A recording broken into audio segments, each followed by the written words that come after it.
feu de paille, où le vœu de bouclier au Mali à l'expiration le 26 mars dernier du délai imparti à la transition. Assimi Goïta doit-il quitter le pouvoir sans avoir organisé les élections ou faut-il fixer un nouveau délai à cette si longue transition en place depuis plus de 4 ans? 90 minutes pour en débattre avec deux de nos consultants, on va dire spécialistes du Sahel finalement. J'ai l'honneur, le plaisir de vous présenter en premier Luc Abaki. Bonjour. Gilles, bonjour à tous nos fidèles téléspectateurs. Luc Abaki est journaliste, il est écrivain aussi, chef d'entreprise, analyste politique, tout ça pour lui. En compagnie de Luc Abaki, son excellence Segoyou Kegewe. Oui, merci Gilles, et surtout à nos téléspectateurs. Ouais, je vous en prie, Mangea. Merci d'être dans la place. Segoyou Kegewe, journaliste, ancien ambassadeur du Togo Evo qui nous suivait en direct ce dimanche à midi. Vous pouvez participer à cette émission. Nous attendons vos contributions au plus 228 96 08 43 43 96 08 43 43 précédé de l'indicatif 228. Nous nous ferons le plaisir de relayer vos contributions. Que pensez-vous de la fin du délai de la transition au Mali? Assimi Goïta doit-il quitter le pouvoir avant d'avoir organisé les élections ou faut-il un nouveau délai? Comment gérer cette situation de petite crise interne au Mali? Nous attendons vos contributions. Et si vous nous suivez en différé sur notre chaîne YouTube, c'est le moment de liker cette émission. Soutenez-la par votre pouce. Puis abonnez-vous si ce n'est pas encore fait à notre chaîne YouTube pour recevoir nos programmes. Et puis partagez New World Forum pour porter loin la voix de cette Afrique que nous voyons changer devant nous, cette Afrique qui gagne. Chers consultants, la charte de la transition au Mali a fixé au 26 mars dernier la fin du régime transitoire. À l'expiration de ce délai, le gouvernement n'a pas prolongé le délai de transition. Est-ce que nous sommes finalement tombés dans un vide juridique, Luc Abaki? Est-ce que nous sommes dans un vide juridique au Mali? Je répondrai tout de suite par la négative. Non. Pourquoi? Parce que justement, la charte révisée sur la base de laquelle le régime Assimi Goïta fonctionne stipule clairement que avant que Assimi Goïta ne quitte le pouvoir, il faut bien qu'il y ait de nouvelles autorités à la suite des élections présidentielles. Et donc, il reste en fonction jusqu'à l'élection d'un nouveau président qui prendra fonction. Ça, c'est un. Deuxième chose, il faut se rappeler que dans la foulée de la gouvernance de Assimi Goïta, il a réussi la prouesse d'organiser en juin dernier, un référendum qui a doté le Mali d'une nouvelle constitution et donc qui permet au Mali de rentrer dans la 4e République. Cette constitution-là indique clairement dans les mesures transitoires que le pouvoir, la transition reste en place jusqu'à la mise en place d'un nouveau dirigeant, etc. Donc, sur la base des deux instruments juridiques, il est clair que nous ne sommes pas dans un vide juridique. Qu'à cela ne tienne, il est vrai qu'il y a eu un acte politique qui a été posé, qui a consisté en un décret fixant justement la fin de la transition sur le 26 mars dernier. Ce que nous aurions attendu, c'est que à la veille de cette fin-là, à partir de l'instant où le régime en place s'est rendu compte, au regard des difficultés pratiques, au regard de la mission que cette transition a et de l'ampleur des défis à relever, et dès l'instant qu'elle s'est rendue compte qu'elle ne pourrait pas justement respecter ce délai, il aurait fallu que Assimi Goïta abroge justement ce décret-là fixant ce cap sur le 26 et qu'il prenne, si vous voulez, un nouveau décret qui fixe un nouveau cap. Parce qu'évidemment, si le décret n'a pas été abrogé, on tombe dans une forme d'impasse politique. Je comprends, c'est ça justement qui a provoqué cette agitation de ces petits politiciens qui, curieusement, s'en tiennent beaucoup plus à la fin de la transition qu'à la fin du terrorisme qui mine quand même la vie du peuple malien. Il faut dire que pour mieux comprendre le dossier malien, il faut d'abord questionner ce qui a amené l'équipe de Assimi Goïta dans le contexte de la gouvernance au Mali. C'est bien entendu le problème du terrorisme qui menaçait le Mali d'une disparition pleine et entière. Ce qui veut dire que lorsque vous avez des leaders de la trempe de Assimi Goïta, il faut rappeler que ces gens de monsieur ne courent pas les rues. Ils sont très rares et rarissimes. Il va falloir que vous puissiez les accompagner de sorte que la cause pour laquelle ils sont venus au pouvoir, ils puissent y trouver une solution durable, à la limite pérenne, avant d'envisager le remplacement de cette équipe-là. Donc je crois qu'en tout état de cause, Assimi Goïta fait bien justement de mettre un peu de l'ordre hein, dans son pays et de faire en sorte qu'on puisse s'en tenir aux défis essentiels, notamment le besoin de sécuriser le Mali, le besoin de stabiliser ce pays et le besoin d'acquérir fondamentalement la souveraineté du Mali, de sorte que le Mali devienne une nation qui appartienne aux Maliens et qui soit vraiment une fierté. Oui, mais Luc Mbaké, je voudrais que vous clarifiez rapidement ce qui me semble être une petite contradiction. Vous avez souhaité tantôt qu'Assimi Goïta prenne un nouveau décret pour fixer des délais, un nouveau délai de la transition, mais au même moment, vous avez à raison rappelé les dispositions transitoires de la Constitution qui stipulent que les autorités restent en place jusqu'à l'élection d'un nouveau président. Oui, bien sûr. Mais est-ce que la Constitution ne prime pas sur le décret? Absolument. Dès lors que la Constitution est votée, est-ce que le délai de la charte n'est pas caduque? Évidemment, c'est-à-dire qu'à partir du moment où il y a on peut dire que la Constitution prime sur tout. Et d'ailleurs même, il fallait abroger ça depuis et dire tout simplement qu'on s'appuie sur les dispositions de la Constitution. Mais le problème, c'est que tant qu'il n'y a pas un délai, tant qu'il n'y a rien qui est fixé et qu'il n'y a pas un mandat électif qui confère à Assimi Goïta un temps raisonnable de gouvernance, il y a toujours une forme d'impasse. Voilà pourquoi, au-delà justement de ce décret qui fixait le délai, il fallait l'abroger, mais il fallait encore prendre un autre parce que justement, ils ont la marge à partir des dispositions de la Constitution. S'ils abrogent seulement la Constitution, le décret, sans prendre un autre et s'appuyer simplement sur les dispositions de la transition, ça veut dire que bon, ben, ils vont rester même 20 ans sans organiser les élections. Là, il va falloir vraiment fixer les Maliens sur où ils ont la marge. De 6 mois à 5 ans, voilà ce que les assises nationales de la refondation avaient préconisé. Donc ça veut dire qu'aujourd'hui, même s'il abroge l'autre, il peut encore se donner 3 ans et même plus pour pouvoir régler les problèmes qu'il y a au Mali avant éventuellement d'envisager l'organisation des élections. Si il le faut, oui. Sogoyo Kegewa, est-ce que vous comprenez ceux qui font cette bataille juridique autour du délai de la transition au Mali qui a expiré le 26 mars dernier? Quand je regarde les Maliens, j'ai pitié. Ça fait vraiment pitié. Quand tu regardes les Maliens. C'est lamentable.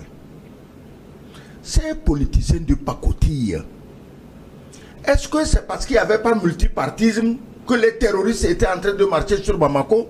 En tout cas, c'est ce qu'on a dit, c'est ce qu'on dit, ceux qui voulaient trouver un prétexte pour occuper militairement le Mali. Est-ce que c'est parce qu'il n'y avait pas de multipartisme? Est-ce que c'est parce qu'il n'y avait pas de multipartisme que quand l'armée malienne a voulu aller libérer Kidal, elle a été empêchée par l'armée française? Est-ce que c'est l'absence du multipartisme qui a amené à cette situation inacceptable? Aujourd'hui, vous avez un dirigeant qui commence à donner de la dignité aux Maliens et à tout le peuple africain. C'est un héros. Il n'est même pas encore sorti de la scène, mais c'est un héros. Mais malheureusement, en Afrique, dès que quelqu'un travaille pour libérer son peuple, il y a toujours d'autres Africains qui l'empêchent de le faire. Tous les grands rois, quand tu prends les Sundiata Keita, les Bianza à côté, mais ils ont échoué non pas parce que les Blancs étaient trop forts, mais parce qu'ils ont leurs propres frères qui les ont trahis pour les faire échouer devant les Blancs.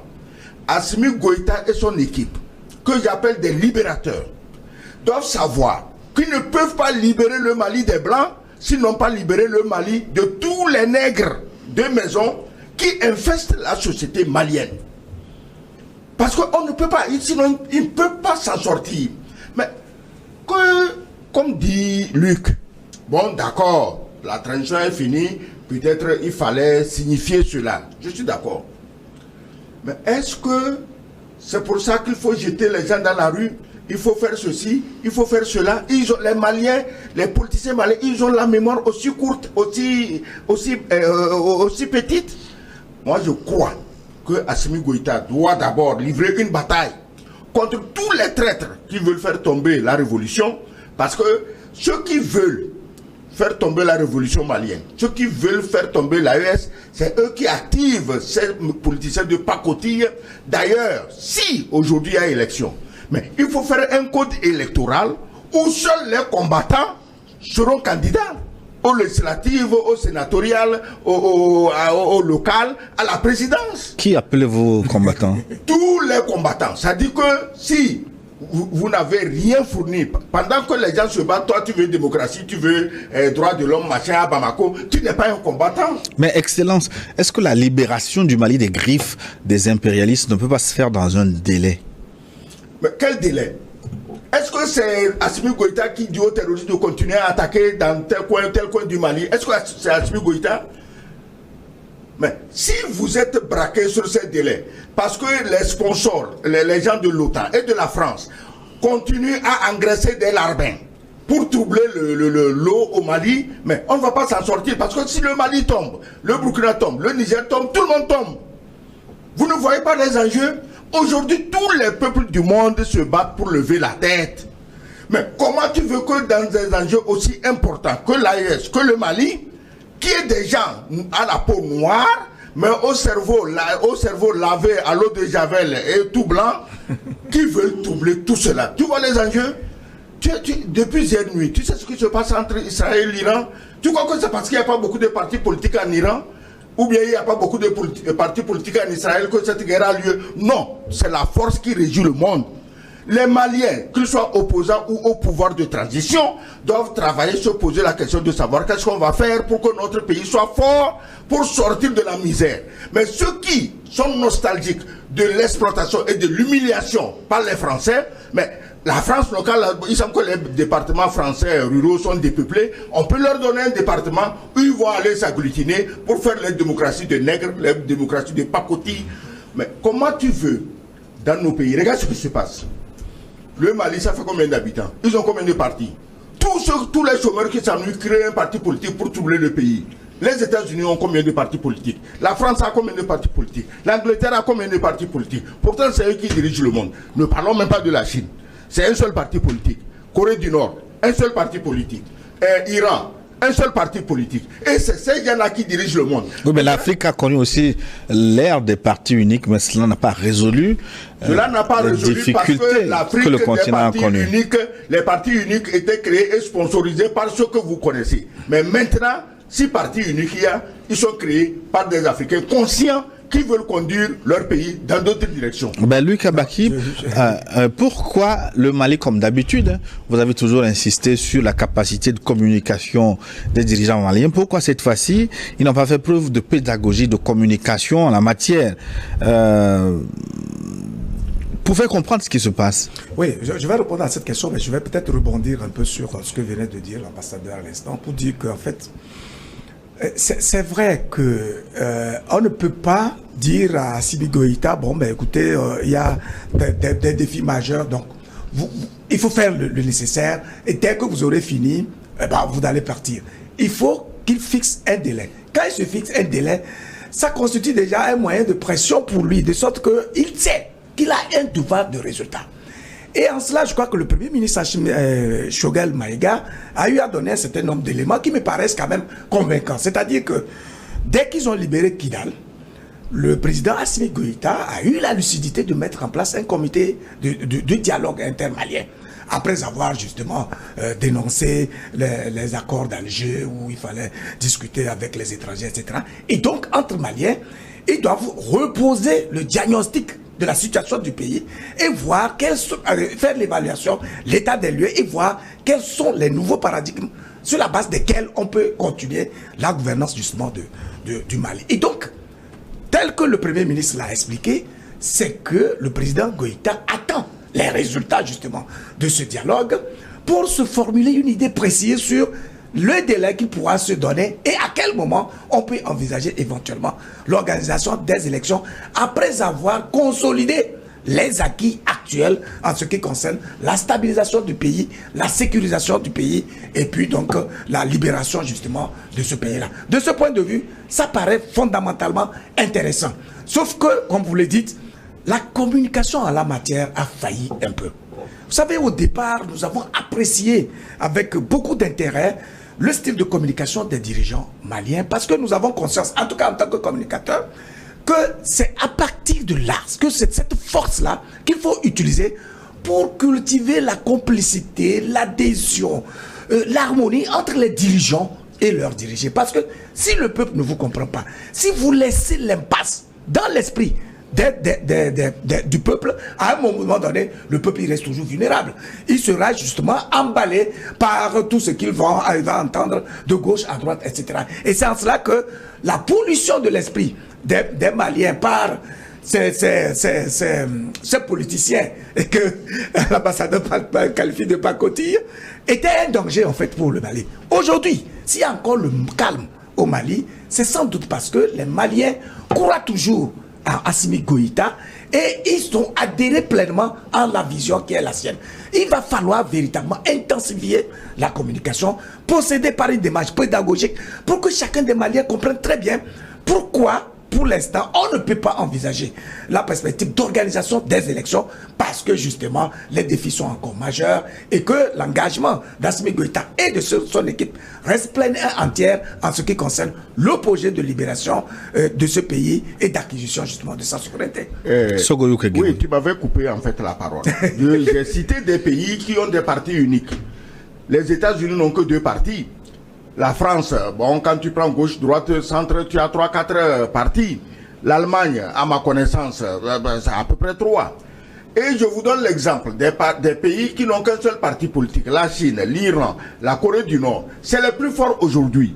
Les Africains veulent se diriger vers les plus forts ou bien vers les plus faibles ou on va leur passer encore des chaînes au cou. C'est la question à laquelle il faut répondre. Qu'on soit malien, togolais, libyen, mais la Libye, justement. Et à côté, on a vu ce que cette démocratie, ces droits de l'homme ont apporté. On n'est pas contre la démocratie. On n'est pas contre le multipartisme. Mais la démocratie, dès qu'elle est devenue une arme fatale contre tout noir qui veut s'émanciper, on doit la rejeter. C'est tout. Je reviens. Qu'est-ce qui a amené Assimi Goïta au pouvoir? Il faut aller au début. On ne peut pas commencer une histoire au milieu. Mais c'est le terrorisme. Est-ce qu'aujourd'hui, tous les coins du Mali sont calmes? Il n'y a plus de problème. Et les policiers disent à Assimi Goïta, mais mon colonel, vous avez bien fait votre travail. Bon, vous pouvez maintenant passer la main. Ok, tout le monde serait d'accord. Mais maintenant, ce qu'ils font, d'abord, c'est de l'ingratitude envers Assimi Goïta. Et tous les sacrifices que lui et ses compagnons ont consentis, c'est de l'ingratitude. L'Africain n'a pas de héros. Les Napoléons, c'est des pilleurs, des égorgeurs, mais c'est des héros français. Tu vas à chose. À Paris, tu sais combien d'édifices ou de rues portent les noms des guerres napoléoniennes? Avenue de Iéna, avenue de Wagram, avenue d'Austerlitz. Mais c'est des guerres napoléoniennes. On n'allait pas là-bas pour embrasser les gens, mais c'est pour tuer. De Gaulle, c'est un héros en France, mais c'est lui qui a passé l'accord colonial du franc CFA au cou des Africains. Mais l'Africain préfère faire de Gaulle un héros que de faire de Assimi Goïta qui veut le libérer un héros. Mais comment vous pouvez comprendre ça? Il faut qu'on enseigne mieux l'histoire de nos pays à la jeunesse. C'est la méconnaissance de l'histoire qui met les gens dans les situations-là. Le Mali est une puissance depuis le début de l'histoire. Quand les Soundiata Keïta se battaient à Kirina en 1235 contre Soumaoro Kanté, le roi de Soso, où était la France? Où était l'Angleterre? Quand Kaka Moussa allait à la Mecque avec tellement d'or que le cours de l'or a baissé au Caire et dans les pays du Golfe, où était la France? Où était l'Angleterre? Où étaient les États-Unis? Ça n'existait même pas. Personne n'était encore allé en Amérique, à part le frère justement de Kaka Moussa. C'est lui le vrai découvreur de l'Amérique. Donc on ne peut pas continuer à être les derniers de la planète. Les Chinois s'en sortent, les Vietnamiens s'en sortent, les Coréens s'en sortent. les latino-américains s'en sortent. Et c'est les noirs qui sont toujours là à pleurnicher. Ah, la France vient nous niquer encore. Hein, surtout sans vaseline, viens. Pas, mais nous, on veut démocratie française. Excellence. On veut droit de l'homme français. Il faut arrêter ça. Et Assimi Goïta doit arrêter ça. Mais je te disais des conditions d'éligibilité. Est-ce que tu sais qu'en Algérie, depuis la fin de la guerre, seuls les combattants du FLN sont au pouvoir? Est-ce que tu sais ça? Mais tu voulais quoi? Qu'on aille prendre les harkis qui ont trahi l'Algérie pour en faire le président de l'Algérie? Non. Ici aussi, ces harkis-là, ces traîtres du Mali, il faut les éloigner du pouvoir. Et dans tous les pays, il faut veiller à cela. Parce que quand quelqu'un dit quelque chose politiquement dans son pays, s'il le dit en tenant compte des intérêts de son pays, tout le monde applaudit. Mais s'il le dit parce que le matin, il a appelé l'Élysée, il a appelé le Quai d'Orsay, il faut le chasser. Il faut chasser ces gens-là. Il faut des critères clairs. Dans les pays en guerre, comme le Mali, le Burkina, le Niger, il faut des critères pour être éligible à un quelconque poste. On ne peut pas laisser comme ça. Ceux qui vous trahissent aujourd'hui, demain, vous ne voulez pas en faire des députés, des maires, des sénateurs et des présidents et des ministres. Ce n'est pas normal. L'Afrique doit se réveiller et elle doit se réveiller pour elle-même. D'ailleurs, les activités des partis politiques sont suspendues, de même que la couverture de ces activités par la presse. Est-ce qu'il ne faut pas y voir là une violation flagrante des libertés fondamentales? Je voudrais... oui. On n'a pas... Non, ce n'est pas des partis politiques, c'est des appendices de la France chargés de foutre le bordel au Mali. C'est pas des partis politiques. Je voudrais... Néanmoins, je dois finir aussi. Néanmoins, en tant que journaliste, je ne peux pas applaudir qu'on empêche la presse de travailler. Parce que si moi, je ne me reprochais rien dans le pays, et si la presse fait son travail d'une manière équitable, je sais qu'on ne peut pas me condamner pour quoi que ce soit. Ces journalistes-là, mais ils n'ont qu'à se cultiver davantage. Ils n'ont qu'à mieux connaître l'histoire du Mali. Ils n'ont qu'à mieux comprendre les enjeux. C'est vrai, comme l'a dit Luc, peut-être Assimi Goïta et son équipe n'ont pas assez expliqué les enjeux. Sinon, un journaliste antipatriotique, c'est aussi un traître. S'il travaille contre les intérêts de son pays... Attends, est-ce qu'il n'y a pas liberté de presse en France? Qu'est-ce que la France a fait? La France a interdit des médias. Est-ce que quelqu'un a crié contre ça? Personne. Pourquoi? Je trouve normal que la France, les dirigeants français prennent des décisions conservatoires pour l'équilibre, la santé de la France. Mais pourquoi nous, en Afrique, dès qu'on prend une décision pour augmenter notre souveraineté, notre liberté, on hurle jusqu'au même à tous les tarés de choses, de quoi au ONU. Mais tu trouves normal que l'ONU donne des injonctions à Assimi Goïta? L'ONU est où quand le taré, le drogué, le PD là, comment tu l'appelles, Zelensky. Oui, mais... L'ONU était... Laisse-moi parler. L'ONU était où? Je suis chargé d'assurer la police sur la parole. Oui. C'est un président de la République. Était où quand il a fermé 11 partis politiques, fermé tous les journaux, radio, télévision de l'opposition? L'ONU était où? C'est quand c'est les Noirs que Guterres parle? L'ONU était où? Au Tchad à côté. L'ONU était où quand on est allé simplement tuer l'opposant? L'ONU était où? Quand on a au Sénégal fermé Pastef et pris Sonko et Diomaye pour mettre en prison. L'ONU était où? Le 2 poids 2 mesures de l'ONU est une trahison globale contre la dignité des Africains. Le Kabaki ne pas... Non, je pense qu'il a parlé tout à l'heure des critères clairs pour mettre de l'ordre dans la gouvernance du Mali. On est tous d'accord. Et vraiment, je crois que c'est notre vision. Mais au même moment, il faut de la méthode.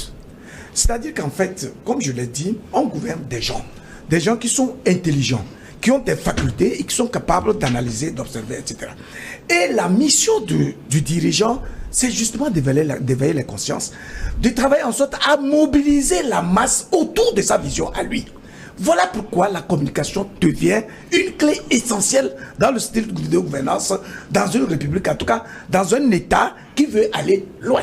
De ce point de vue, nous sommes obligés d'implorer les dirigeants maliens de sorte qu'ils accentuent justement des méthodes qui sont suffisamment claires, qui ne prêtent pas le flanc pour s'exposer à des critiques qui sont fondées. Voyez-vous? Voilà pourquoi au moment où le décret allait, le délai était en train de finir, en train de prendre fin, il fallait prendre des dispositions anticipatoires et en même temps contenir les opinions des dirigeants, enfin du peuple malien. Je suis d'accord que les leaders politiques maliens font preuve d'une certaine superficialité, d'une incohérence et ne donnent pas le sentiment qu'ils se prennent réellement pour le meilleur devenir de leur pays parce que ils sont conscients de ce que le pays est décimé quand même par un fléau assez dangereux, pernicieux et qui compromet la vie même de la nation elle-même. Donc dans un tel contexte, ils ne peuvent pas se préoccuper plus par la fin de la transition que par la fin du fléau en question, notamment le terrorisme, etc. Voilà pourquoi nous recentrons tout sur l'équipe de Assimi Goïta. De par sa méthode de gouvernance, de par sa vision, de par sa stratégie de communication, qu'il se montre suffisamment rigoureux parce qu'en fait, il a déjà donné la preuve d'être quelqu'un qui se sacrifie pour son peuple.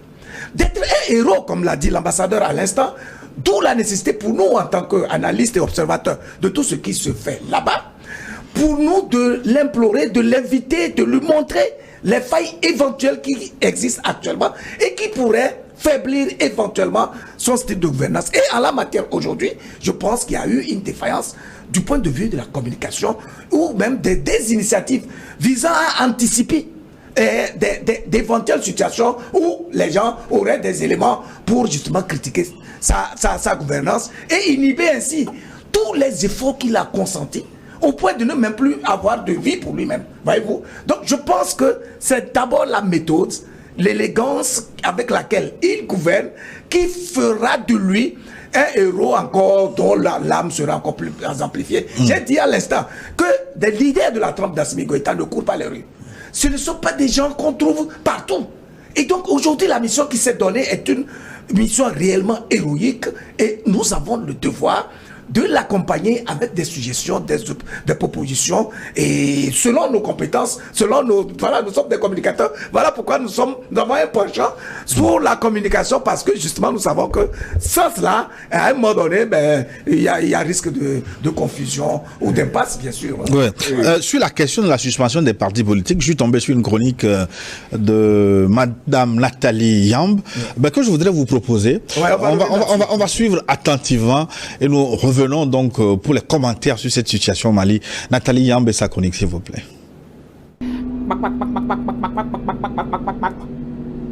Depuis hier, quand l'annonce du décret portant suspension des partis politiques et associations au Mali a été rendue publique, les gens tapent leur bouche.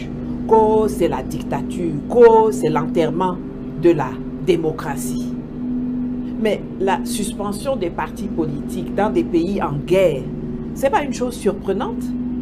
Pendant la Deuxième Guerre mondiale, les partis politiques étaient interdits en France. Depuis 2 ans maintenant, depuis mars 2022, Zelensky, votre idole là, a suspendu tous les partis politiques d'opposition en Ukraine. C'est passé crème. Mais quand c'est le Mali ou le Burkina qui le font, ça vient pousser les cris d'orfraie. C'est comme quand eux interdisent RT et Sputnik en Europe, ils ont tout bon. Mais quand chez nous, on interdit RFI et France 24, oh, c'est la dictature. Ça va pas, non? Tu vas même entendre des gens pleurer qui n'ont jamais sorti 5 francs CFA de leur poche pour payer la carte d'adhésion ou la cotisation à un parti politique. Ils sont là, matin, midi et soir, à répéter. Moi, je ne m'intéresse pas à la politique. Hein. Moi, je ne fais pas de politique, mais c'est eux qui viennent écrire de longues dissertations ou bien faire des directs kilométriques quand c'est les pays du Sahel qui prennent des mesures appropriées. Les pays en paix, là, qui interdisent l'existence des partis politiques, ils sont là. Il n'y a aucun parti politique en Arabie Saoudite. Il n'y en a pas au Qatar, il n'y en a pas au Eswatini, là à côté de chez nous, il n'y en a pas aux Émirats Arabes Unis, etc. Et il n'y a que le parti unique au Laos, à Cuba, au Vietnam, en Chine, etc. Mais chacun de ces pays-là se porte mieux que n'importe lequel des pays africains dits francophones. Jusqu'à vous prenez votre argent pour payer vos billets d'avion, pour passer vos vacances là-bas, pour faire du shopping là-bas, pour faire votre business là-bas, pour assister à des événements sportifs là-bas, pour vous faire soigner là-bas. Mais c'est sur Mali, Burkina et Niger que vous savez gonfler vos narines. Elles n'ont qu'à gonfler même jusqu'à dépasser le diamètre des phares de la 2 chevaux. On suspend des groupuscules nuisibles et qui ne servent qu'à déstabiliser les pays, collaborer avec les terroristes, nuire aux intérêts des populations, semer les mensonges et la zizanie, ou à enrichir leurs animateurs. Des partis politiques qui n'existent que sur papier, ou dont l'ensemble des membres peut suffire dans un taxi. Et puis ça provoque des palpitations cardiaques chez certains qui se prétendent adeptes de la démocratie. Mais quand tous les pays occidentaux, suivis par leurs moutons africains, ont interdit aux citoyens de sortir de chez eux pendant des mois, interdit même aux familles de se rendre visite, laissant des vieux mourir seuls dans des EHPAD. Ça là, ce n'était pas un déni de démocratie, ce n'était pas la dictature. Ou bien, on a vu les fameux parangons de la démocratie décréter l'état d'urgence pour restreindre les libertés de leur population à cause d'une grippe. Ça, c'était la liberté, n'est-ce pas? Quand on prend des lois pour mettre en prison des gens qui critiquent Macron et sa grand-mère, ce n'est pas un délit de liberté d'expression. Ou bien, on a vu Macky Sall ordonner la dissolution de PASTEF, qui lui, pour le coup, est un vrai parti politique, avec des activités citoyennes et civiques, avec un projet de société, avec de la formation, etc. Mais on n'a pas entendu tous les cris qu'on entend aujourd'hui. On a vu au Tchad, la junte, comme ils aiment dire pour nos gars là. On a vu le junta Déby faire exécuter son principal opposant et détruire le siège de son parti politique. Qui a parlé au... Dis donc, cessez de nous perdre le temps. Je dois aller faire mon sport. Juste un dernier message pour le colonel Goïta, le capitaine Traoré et le général Tiani. Quand vous aurez gagné la guerre et que vous lèverez les suspensions, s'il vous plaît, limitez le nombre de partis politiques. L'empire Songhai, l'empire de Mali, l'empire de Ghana ont existé sans partis politiques. Il n'y a absolument aucune justification à avoir plus de 6 ou 7 partis politiques dans un pays. C'est quoi ça est? Allez, je vous... Nathalie Yamb. Mais oui, non, elle a été tellement pertinente. Cette femme, je sais pas, c'est une merveille en fait pour l'Afrique. Et je suis heureux chaque fois que je l'écoute parce qu'elle est très inspirée, elle est très informée. Et elle a une lucidité, voilà, qui nous emballe à chaque fois. Je pense qu'elle a pleinement raison. Mais c'est quand même curieux que l'ONU, l'Union africaine, j'ai vu aussi qu'il y a l'Union africaine qui a sorti un communiqué dans lequel Mahamat s'inquiète, il dit qu'il est inquiet et qu'il se préoccupe. Et que bon, son institution se dispose à accompagner le Mali vers le retour constitutionnel sans s'interroger sur la situation actuelle du Mali. Quel est le niveau de sécurisation du Mali? Quel est le niveau de stabilisation de ce pays-là? De quoi les Maliens ont-ils besoin pour faire du Mali un pays souverain? Il n'a pas posé cette question. Et c'est lui qui vient dire ici que, bon, il est d'accord et il est prêt à accompagner le Mali pour le retour à l'ordre constitutionnel. Vous voyez, donc tout ça, moi je ne suis pas vraiment intéressé par des réactions à l'international, que ce soit l'ONU, l'Union africaine, la CEDEAO, les pseudo-puissances, etc. Non, je suis intéressé par la cohérence des gouvernants et leur vision, le respect de leur vision, la capacité à entretenir l'harmonie entre eux et leur peuple, de sorte qu'il y ait un ciment, sinon un béton autour d'eux, parce qu'il y a le peuple qui les comprend et qui les accompagne dans chacun des pas qu'ils posent dans l'intérêt justement de ce peuple-là. Oui, Nathalie Yamb est une géante du panafricanisme. Elle n'a pas sa langue dans la poche, elle a beaucoup d'humour. Hein. Elle ferait un bon couple avec l'ambassadeur. C'est une géante du panafricanisme. Mais, et justement, comme ça, les blancs colonisateurs ne les aiment pas. Bien sûr. Elle est interdite de séjour même dans un des pays démocratiques, droits de l'hommiste, liberté de presse. Elle est interdite de séjour, cette dame-là. l'autre panafricaniste visible, le béninois là, c'est Kémy Séba. Voilà un autre géant. Et résultat, on lui retire sa nationalité parce qu'il ne chante pas animation Macron et Macron, démocrate, Macron. Mais attendez, l'Afrique doit travailler pour l'Afrique, pas pour la France, pas pour l'Europe, pas pour l'OTAN. Est-ce que nous sommes d'accord?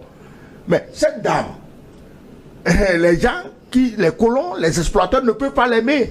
Ils ne peuvent pas aimer Kémy Séba parce qu'ils n'aiment que les nègres de salon. Les nègres qui sont heureux avec coupe de champagne, les nègres qui sont heureux sur le perron de l'Élysée, les nègres ceci, les nègres cela, moins de choses, on court à l'Élysée, moins de choses, des vieux calcinés déjà qui vont faire la courbette devant un petit gamin, comme l'a dit l'autre, avec sa grand-mère. Donc, écoutez, nous n'avons pas à juger les autres. Les autres font dans leur pays ce qui est bon pour leur pays, ce qui est bon pour leur peuple. Je leur dis bravo. Je dis qu'en Afrique, nous devons faire ce qui est bon pour notre pays, ce qui est bon pour notre peuple. L'Union africaine, c'est Moussa Faki, non? Moussa Faki, il reproche quoi au Mali? Parce que le Malien n'est pas allé tuer les opposants chez eux pour casser leur siège. Ça s'est passé, c'est chez lui, non? Voilà. Il a dit quoi? Il n'a pas réagi. Il a réagi. Il n'était pas préoccupé. Mais ce type-là, il est foncièrement malhonnête parce qu'il espère attirer l'attention des pays de l'OTAN pour qu'après le petit caca, qu'il devienne président du Tchad. Mais les Tchadiens, quand même, eux, ils commencent à se réveiller, les Tchadiens. Ce n'est plus les bénis, oui. Donc ce Moussa Faki, moi je dis ceci, Assimi Goïta, Traoré, Ibrahim, Tiani, chaque fois que l'Union africaine vous critique, la CEDEAO, elle autre s'est portée pâle, vous critique. L'ONU vous critique, sachez que vous êtes sur la bonne voie et tenez bon. Parce que ces gens, c'est tous des esclaves, c'est des nègres de maison qu'on a mis dans ces institutions à Abuja, à Addis Abeba. Ils ne réfléchissent pas. Ils reçoivent les ordres des Blancs et pour commission de martyriser les Noirs. On ne peut pas accepter ça. Luc Kabaki, voici 4 ans que les militaires sont au pouvoir au Mali. Dieu doit-il les laisser continuer, comme dirait quelqu'un, à l'aune du bilan qui est le leur? J'ai dit tout à l'heure qu'ils ont fait des pas considérables, remarquables. Et ils constituent vraiment une fierté pour nous tous. Voilà pourquoi, à chaque fois, on est intéressé par le sujet de ces pays du Sahel, parce que tous les peuples d'Afrique aspirent à ce type de leadership-là. Et c'est cela qui permet justement à l'Africain justement de s'affranchir de tous ces nœuds, de tout ce qu'il y a d'embrigadant dans la vie de l'Africain. Donc, tant que ces défis-là, qui sont encore là, ces enjeux sont encore là, il va falloir que les peuples des pays du Sahel, que ce soit du Mali, du Burkina Faso ou du Niger, accompagnent véritablement ces leaders pour qu'ils puissent atteindre un seuil irrévocable d'affranchissement vis-à-vis justement de tous les prédateurs qui sont à l'international et qui phagocytent toute la fierté d'existence des Africains. Donc en cela, on n'a pas besoin de savoir s'ils doivent quitter ou non, on a besoin de savoir s'ils continuent de faire des pas déterminants dans ce sens d'amener nos pays à acquérir leur souveraineté et à être de vraies fiertés. Parce qu'aujourd'hui, pourquoi l'Africain a autant de regards sur les puissances occidentales? C'est parce qu'on nous a enlevé notre fierté et nous pensons que tout ce qu'il y a de bon, d'intelligent, de brillant vient forcément d'Europe, ou en tout cas des pays occidentaux. Du coup, on n'a plus l'occasion d'observer autour de nous et de croire à nos capacités à analyser, à évaluer notre environnement et à impacter justement la vie de l'humanité dans son ensemble. Et en cela, les pas posés par le président Assimi Goïta, le capitaine Traoré et le général Tiani montrent clairement que c'est la voie idéale pour l'Afrique, pour pouvoir commencer à s'affirmer. Parce qu'il y a eu une césure, une coupure dans notre histoire. Par le passé, c'était l'Afrique qui était la référence du monde. Ça, les gens l'oublient trop vite.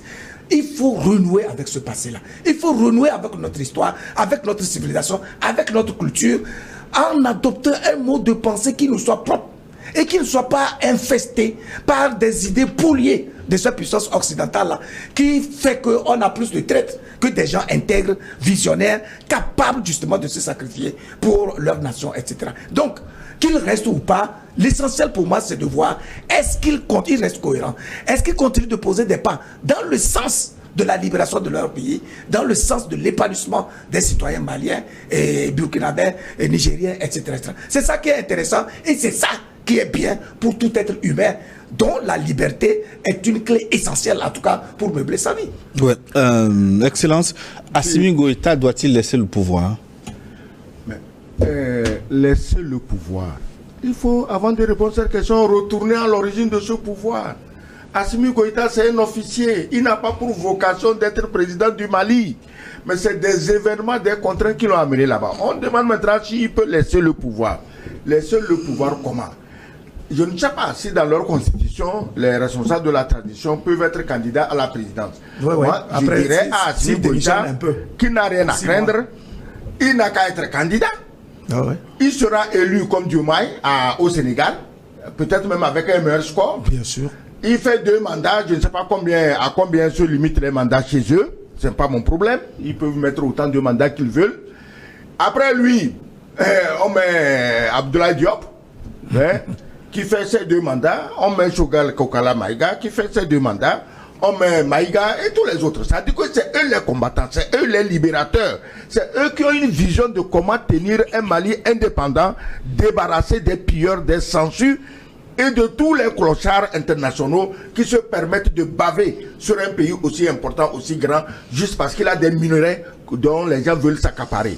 Aujourd'hui, il y a des pays en Europe, je n'ai pas besoin de les citer, ils sont en pleine descente aux enfers.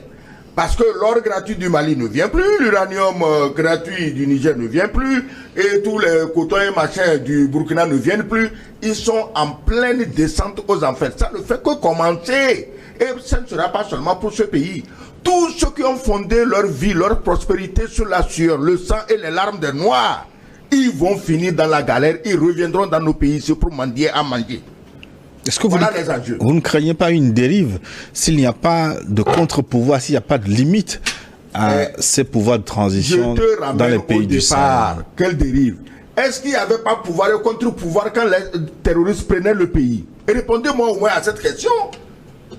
Les contre-pouvoirs, ce n'est pas les armes. Je dis tous les pays aujourd'hui s'équipent militairement pour défendre leur dignité. Si vous n'êtes pas militairement fort, vous n'êtes rien. Et regarde ce qui se passe. Qu'est-ce que l'Iran a fait pendant toute la nuit écoulée, en train de bombarder Israël, qui n'a jamais cru dans son existence qu'une bombe étrangère, parce qu'ils ont ce qu'ils appellent le dôme, le bouclier, le dôme de fer. Mais l'Iran a bombardé.